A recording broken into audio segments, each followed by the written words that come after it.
Freediving is 90% mental, and the other 10% is in your head. Right? Add that up. Makes perfect sense. Freediving is one of the few things you can do where a strong, relaxed state will take you so much farther than sheer physical fitness. And this really rings true when it comes to static breath holds. He's laughing, he's having a good time. When we freedive or when we spearfish, there's normally so many distractions that we can kind of get lost in. Whereas a static breath hold, there is really nothing to think about except that terrible urge to breathe.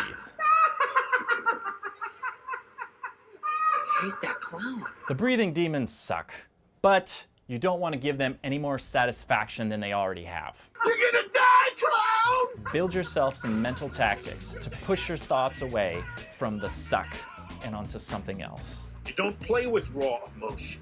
You have to clear your mind of everything else. Stay focused. Today, I want to walk you through a couple different mind tactics that you can use for your static breath holds and any sort of breath holding. So without further ado, let's jump in.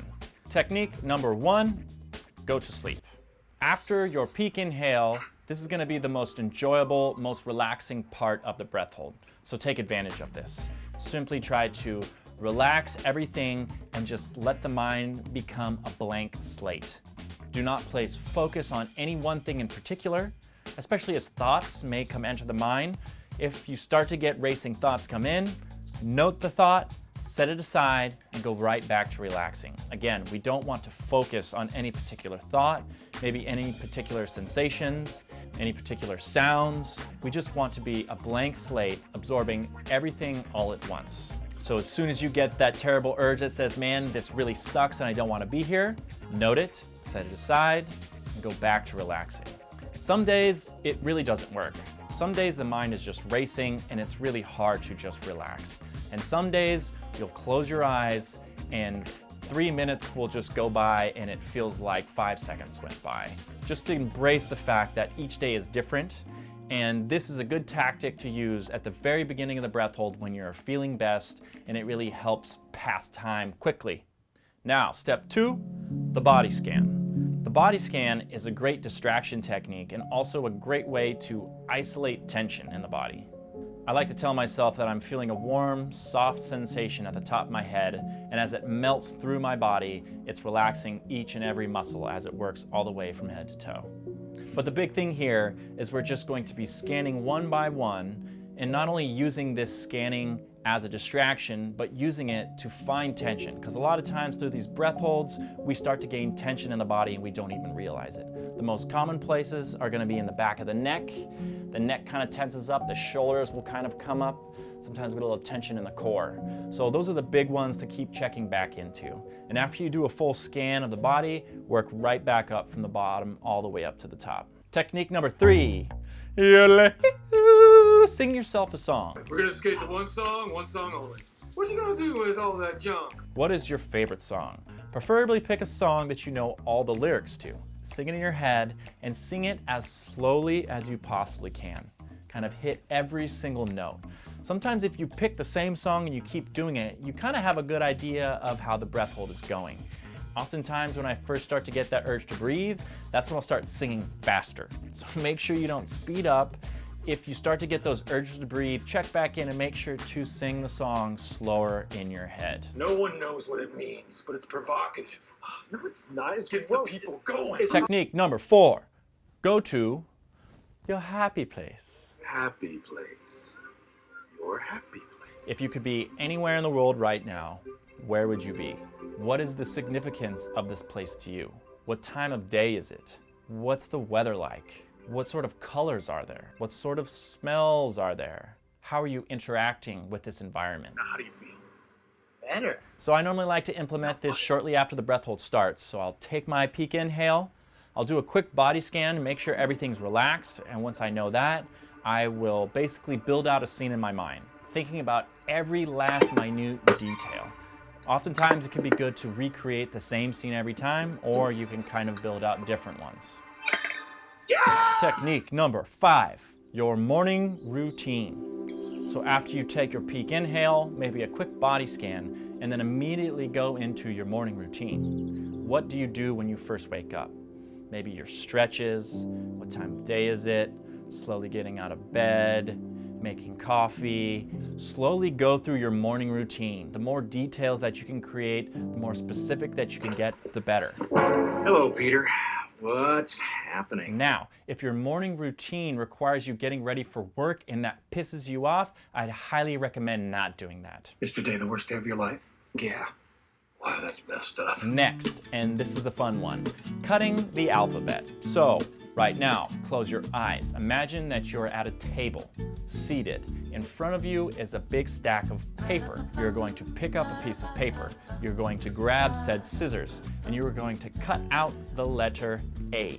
Slowly, thinking about every little cut that you do, right? Each little turn, everything, until you fully cut out that letter. Once you finish that letter, take a look at it, marvel at its beauty, set it down next to the stack of paper, grab the next piece of paper, and start cutting out the letter B.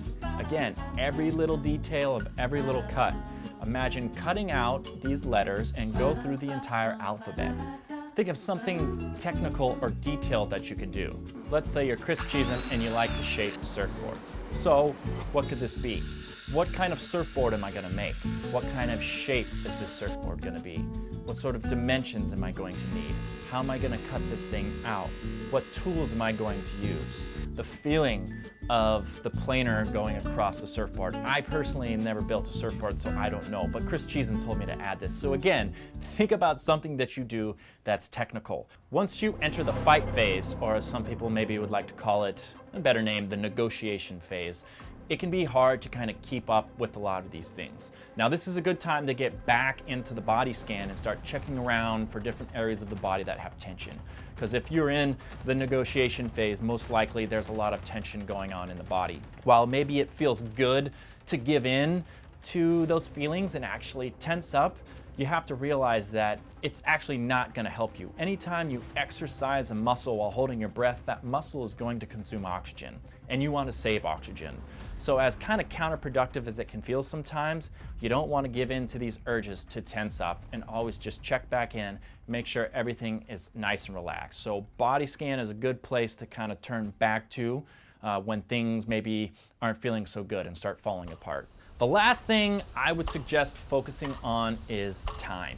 Now, I know for myself personally, as I do a breath hold, once I get into the final stages of the breath hold, it can be somewhat helpful to hear the time and sort of breaking it down by 10 seconds. So it's like, I'm about to quit. All right, I'm just gonna go another 10 more seconds. And I look at the clock and I get through those 10 seconds and I say, okay, made it through that. Let's go through another 10 more seconds. And I just keep adding that time. While these things might help you at times during your static breath holds, for most of us, the reason that we're doing this is not to put out the best static breath hold ever.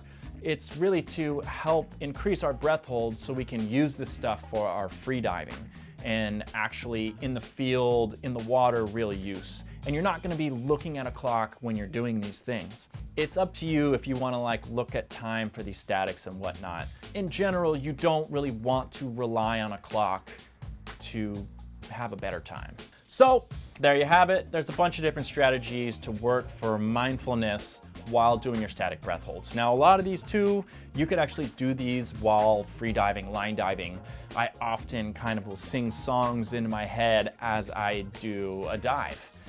Nice little distractions and things like that. Some of these don't really work while free diving. If you have any other mental tactics, please let us know in the comments. And if you use any of these and they work for you, please, we'd love to hear about it. Thanks for joining, and we'll catch you on the next episode.